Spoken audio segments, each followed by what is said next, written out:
सिंह साहब, ये जज साहब लोग कहीं आसमान पर रहते हैं क्या?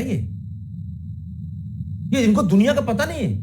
इन्होंने कहा कि उदयपुर में एक टेलर, जिसने बेचारे ने अपनी कोई वो बनाई और उस पर लगा दी, इसलिए हत्या, क्योंकि नुपुर के कारण उसकी हत्या हुई। तो जज साहब बताएं कि कश्मीर में 2500 कश्मीरी हिंदू पंडितों की हत्या किस लिए हुई थी? वो भी नुपुर ने करवाया था। वो भी नुपुर ने करवाया था।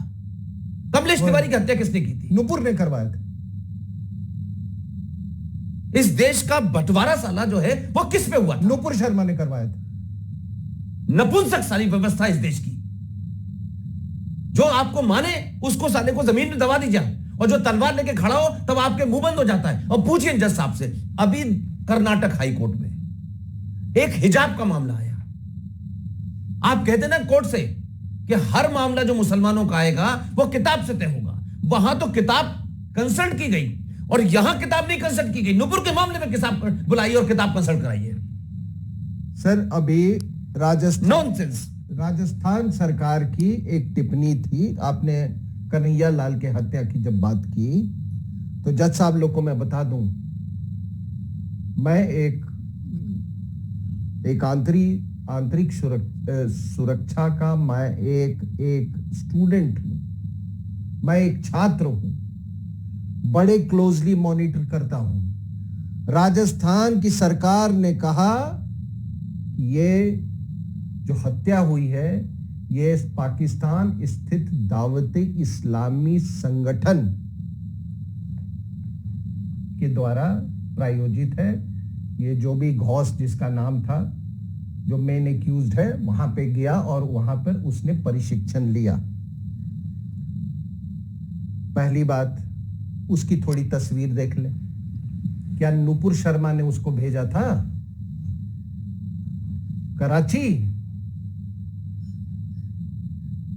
प्रशिक्षण लेने के लिए और वहां से हुकूमत लेने के लिए?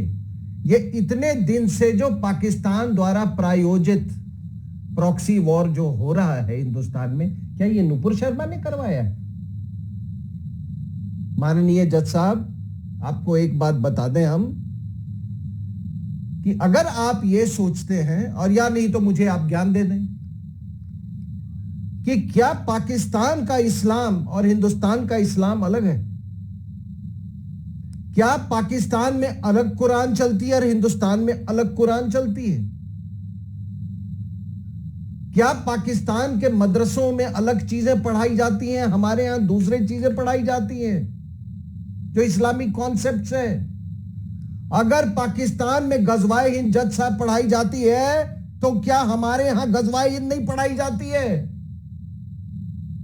तो इसका मतलब जज साहब, अगर वॉरफेयर के आप आईने से देखें तो दुश्मन वही गजवाए हिंद वाला दुश्मन वहां भी और पाकिस्तान में भी, और गजवाए हिंद वाला दुश्मन हिंदुस्तान में भी। आपने कभी इस पर टिप्पणी तो की नहीं। वैसे इल्यूजन में बैठ करके कोई टिप्पणी करते हैं यार, ये मतलब लोगों को क्या समझ रखा है इस देश में? 125 करोड़ लोग जो है, इनकी टिप्पणी और इनका डर, साहब कंटेम्प्ट ऑफ कोर्ट होगा। क्या कंटेम्प्ट ऑफ कोर्ट होगा इस देश में यार? और सुनिए, एक पढ़ी लिखी लड़की किसी पार्टी में थी, नई पार्टी में थी, मुझे इसमें इंटरेस्ट नहीं है, वो लॉ को जानती है, उसने जो बोला वो किताब में लिखा हुआ है, हजारों मुसलमानों ने बोला। जज साहब का मुंह बंद हो गया था क्या? बात करने का इस्लाम में क्या लिखा है? डर क्यों लगता है? आप डराते, खुद भी डरे हुए हैं और व्यवस्था को भी डराते हैं।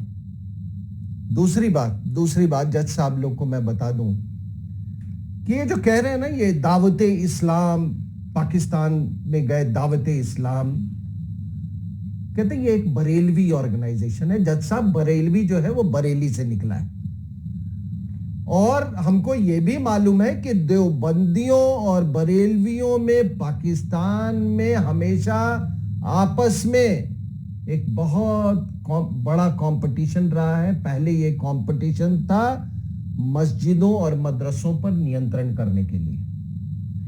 उसके बाद से, मैं पाकिस्तान की बात कर रहा हूं, उसके बाद से देवबंदियों को शुरू से, और खास करके जियाउल हक के टाइम से,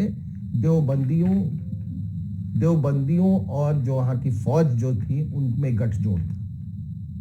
ठीक है, वो देवबंदियों को इस्तेमाल करते थे। ये तमाम आपके तालिबान, जो तालिबान आप देख रहे हैं अफगानिस्तान में, ये तालिबान देवबंद का प्रोडक्ट है जज साहब। यस यस, देवबंद इनकी ब्रांच पाकिस्तान में भी है। नहीं नहीं, ब्रांच नहीं, ये इनका आइडियोलॉजिकल हेडक्वार्टर है। That's what I'm saying, वो फजलुर रहमान जो है वो उसी का है। नहीं ठीक है, तो तमाम जितने आप ऑर्गेनाइजेशन देखेंगे तो या तो वो अहले जो भारत के खिलाफ जो सक्रिय हैं, या तो उनके तार अहले हदीस से जुड़े हुए हैं, और या नहीं तो देवबंद से जुड़े हुए हैं।